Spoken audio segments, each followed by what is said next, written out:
C'est la suite et la fin du cours du chapitre 2, solution aqueuse. Donc, grand 3, préparation d'une solution par dilution.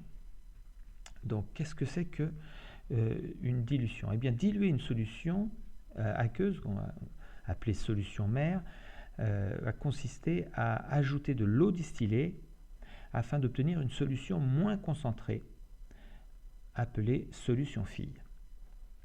Donc, pour cela, alors je prends l'exemple par exemple du permanganate de potassium. À gauche, vous avez une solution mère, vous voyez, plus concentrée, de teinte plus foncée. Et puis à droite, vous avez une solution fille obtenue à partir de la solution mère en ajoutant de l'eau à un peu de la solution mère.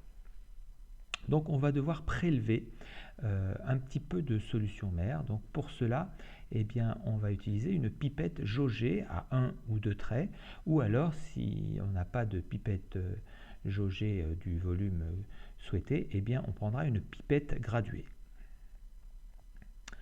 Alors, tout repose sur la relation entre les masses de soluté prélevées et masses de soluté présentes. Donc, la masse de soluté prélevée dans la solution mère, qui a pour expression Tm fois Vm, va être égale à la masse de soluté présente dans la solution fille, Tf fois Vf, puisque finalement, on n'ajoute pas de soluté en ajoutant simplement de l'eau. Alors, Tm et Vm sont les concentrations en masse et le volume de la solution mère, donc en grammes par litre et en litres, et Tf, Vf, c'est la même chose pour la solution fille. Donc cette relation de dilution, Tm fois Vm égale Tf fois Vf, elle est essentielle. Alors, qu'appelle-t-on le facteur de dilution? Eh bien, ce sera un facteur qu'on notera grand F et qui sera égal au rapport des concentrations Tm sur Tf, la concentration en masse de la solution mère sur la concentration en masse de la solution fille. Et c'est aussi, on peut le montrer grâce à la relation de dilution au-dessus, c'est aussi le rapport du volume de la solution fille sur le volume de la solution mère qui a été prélevé. Alors, ce rapport, ce facteur de dilution, il est sans unité, puisque c'est un rapport de deux grandeurs qui ont la même unité, et il sera toujours supérieur à 1, puisque une solution mère est toujours plus concentrée qu'une solution fille. Alors, donc, si on récapitule, si on souhaite préparer un volume VF de solution fille de concentration TF à partir d'une solution mère de concentration TM, quel sera le volume VM de solution mère à prélever? Eh bien, on utilise la relation de dilution et on aboutit à VM égale à TF fois VF sur TM. D'accord? Donc, cette relation n'est pas à connaître, mais elle se retrouve facilement avec la relation de dilution. Alors, prenons un exemple. Si je veux donc réaliser 50 ml d'une solution fille de concentration 30 mg par litre à partir d'une solution mère qui a une concentration de 300 mg par litre, quel volume de solution mère dois-je prélever? Eh bien, on applique la relation au-dessus, à savoir TF fois VF sur TM, donc égale 30 fois 50 divisé par 300, on va trouver 5 ml. Voilà. On peut aussi, à partir de là, déterminer le facteur de dilution. Le facteur de dilution, on peut le déterminer donc de deux manières, soit à partir des concentrations en masse, donc on dira c'est Tm sur Tf, 300 sur 30, on trouvera 10, et bien supérieur à 1 et toujours sans unité. Et puis on peut le retrouver aussi à l'aide des volumes.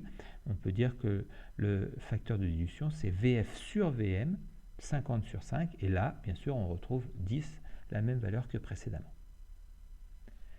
Voilà, passons à la partie 4, détermination de concentration. Donc, on va voir deux méthodes avec une échelle de teinte et puis avec une courbe d'étalonnage. Donc, qu'est-ce que l'on souhaite faire ici? Eh bien, on souhaite réaliser une échelle de teinte à partir de solutions étalons, c'est-à-dire des solutions qui ont des concentrations connues, d'accord, qu'on réalise par dilution successive d'une solution mère. Et donc, on va ensuite pouvoir comparer la teinte, la couleur de la solution inconnue avec les teintes des solutions étalons. Et ainsi, on va pouvoir estimer ou encadrer la concentration de cette solution inconnue. je prends un exemple, par exemple, avec une solution de permanganate de potassium qui serait plus ou moins diluée, eh bien, si on a une solution de concentration inconnue, comme précisé en dessous, eh bien, on voit que la teinte la plus proche correspond à peu près à la teinte du deuxième tube à essai. Donc, on va dire que la solution de concentration inconnue aura la concentration de cette deuxième solution étalon. L'autre manière de faire, c'est avec une courbe d'étalonnage. Donc, pourquoi? Eh bien, on va pouvoir tracer une courbe d'étalonnage parce que certaines grandeurs physiques, comme la masse volumique, la conductivité électrique, l'absorbance, ont un lien avec la concentration. D'accord? Et donc, on va mesurer l'une de ces grandeurs pour différentes solutions étalons de concentration connues.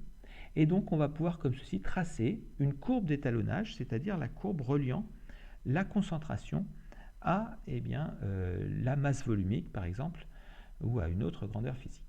Donc, c'est ce qui a été fait ici, vous voyez.